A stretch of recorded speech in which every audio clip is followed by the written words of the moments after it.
morning and welcome to an all-new Eye of the Tiger. I'm Alonzo Alcocer. And I'm Nick Chang. Technology is one of the biggest advancements that has affected schools in the past few years. But how much do students really understand the technology on campus? We go to Dan Gunko for the story. Administration is granted the ability to track what services devices are going onto, though, if a student agrees to log in to RHS BYOD, the school's Wi-Fi. I asked to what extent can tech see what services students go on? Everything. Yeah, I could say that we have our filtering is extensive, and we do keep web logs. Although they are able to see mostly everything that's going on school computers, mobile devices are a bit more complicated. When phones connect to any web service, they're connected to that service's server. Connecting to the school's Wi-Fi allows a school to log all the server addresses a student connects to, but can't necessarily track what students do on those servers. For example, if a student connects to YouTube on a mobile phone connected to the Wi-Fi, the school will log that the student went onto YouTube, but they cannot see what videos that student watched. Now, we're only requested probably 3 or 4 times a year to look at activity. Okay. So it's not done on a phishing scale, right? We're not going through and actively monitoring, but if a teacher or administrator has a concern, the student's been misbehaving, or we have a concern that they're looking at inappropriate content while they're supposed to be doing a certain activity, they'll request it and then we'll provide the data at that point. Mike Purvines believes that students' rights to cyber data is very similar off campus as well. Although your home computer that's hooked up to whatever provider you have, they have the same thing.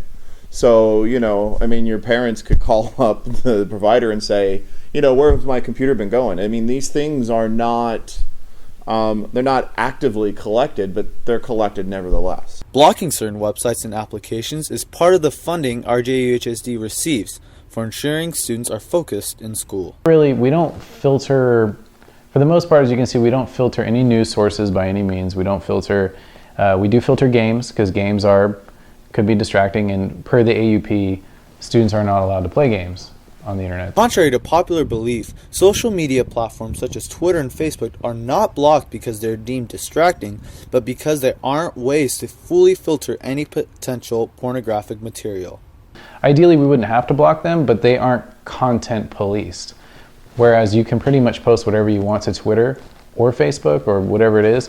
They will take down inappropriate material at times, but by unblocking Twitter, unblocking Facebook, we would be violating our SIPA compliance. So either we're unblocking Twitter's IP address, right? Yeah. Their content, or we're blocking it. There's no in between, which is why, unfortunately, we do have to err on the side of caution and block it.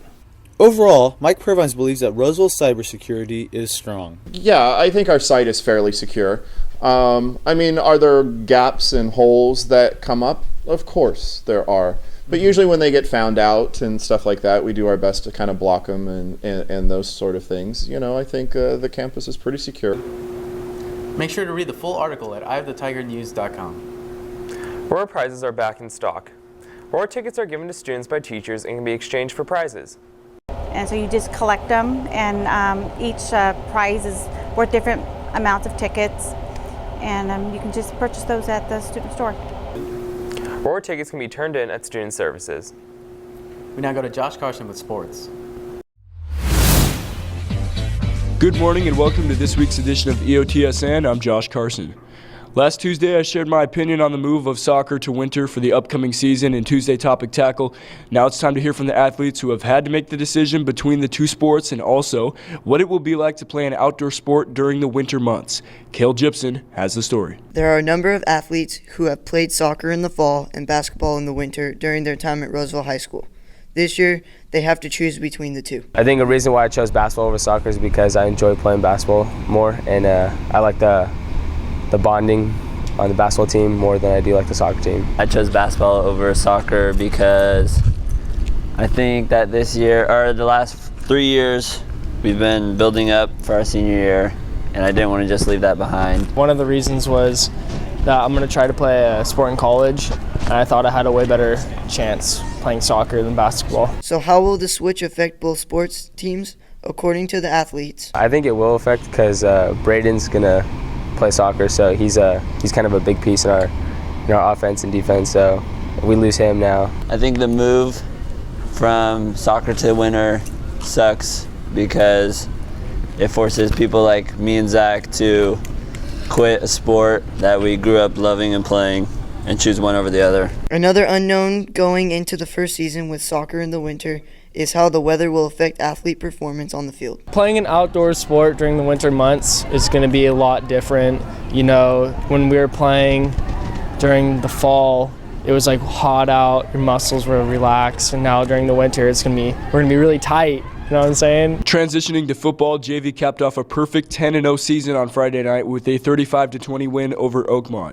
Varsity fell one win short of perfection this season, but earned themselves a home playoff game after a win on Friday night.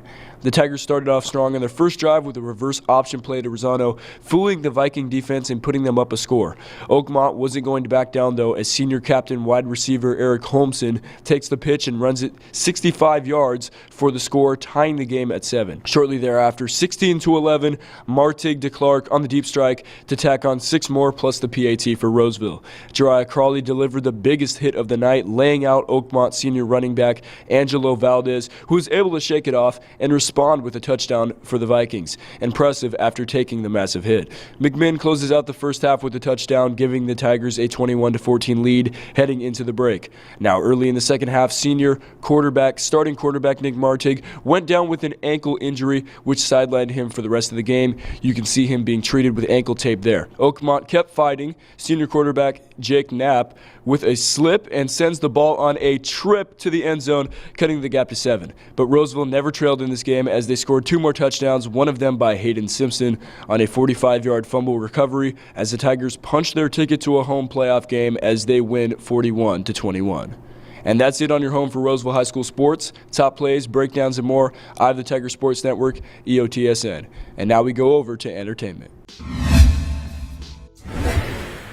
Thanks, Josh. The second movie in the third phase of the Marvel Cinematic Universe came into theaters this weekend with Doctor Strange. The movie follows the story of an egotistical hotshot doctor, Stephen Strange, played by Benedict Cumberbatch, who after getting into a near-death accident seeks Eastern medicine in order to heal his wounds.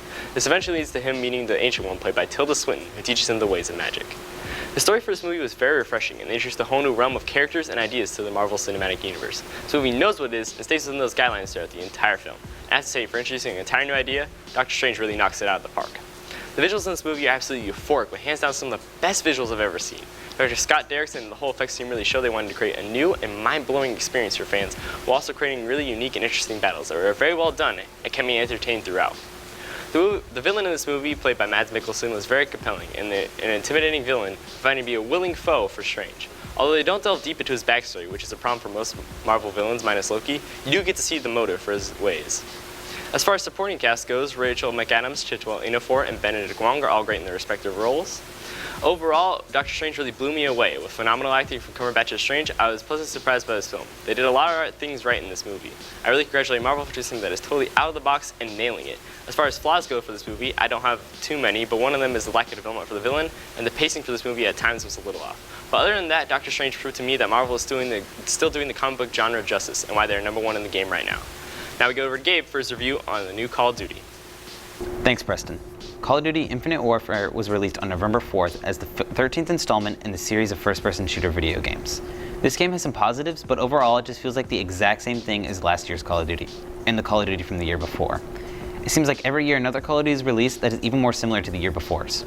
Infinite Warfare is unoriginal and features many of the same features as Treyarch's Call of Duty Black Ops 3. The single-player campaign has you take control of pilot Captain Nick Reyes, a Tier 1 Special Operations pilot. The game introduces a new setting for gameplay, outer space. Another implementation is aerial combat. Other than being in space and in the sky, not much else is different about this Call of Duty.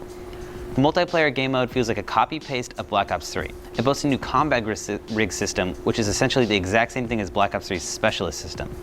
Boost jumping is back alongside a carbon copy movement system. It seems like the only thing Infinity Ward actually did different was the actual weapons you use, which is different in every single Call of Duty. Infinite Warfare also gave their take on the Zombies game mode. Zombies was originally introduced in Treyarch's Call of Duty World at War and was very well received. Other Call of Duty game developers such as Sledgehammer Games have taken a stab at the Zombies game mode. While Sledgehammer Games' Exo Zombies was not very popular among fans, Infinite Warfare's Zombies in Spaceland gives something that is special and very well done. While a lot of the features are reused, and that's somewhat of a given with the Zombies game mode, new gameplay mechanics are implemented and flow well with the reused ones. Infinite Warfare serves as a very okay Call of Duty and a pretty mediocre game. I would not recommend spending $60 on this game. This is a game you should wait for a sale and then buy it on discount. Now back to Alonzo with more news. Thanks, Gabe. Last Saturday, JSA took a trip to UC Berkeley. They visited campus to prepare themselves for Model UN next spring. Yeah, it was like a simulation of what we'll be doing in March for the real thing. I think the club really benefited from this workshop, and it'll really help us in May. The Clash of Classes rally is this Thursday. Sign-ups for the rally are outside room 606. You can help set up for the rally as well. That's it for us today on Eye of the Tiger. And remember, we're always on eyeofthetigernews.com. See you next time.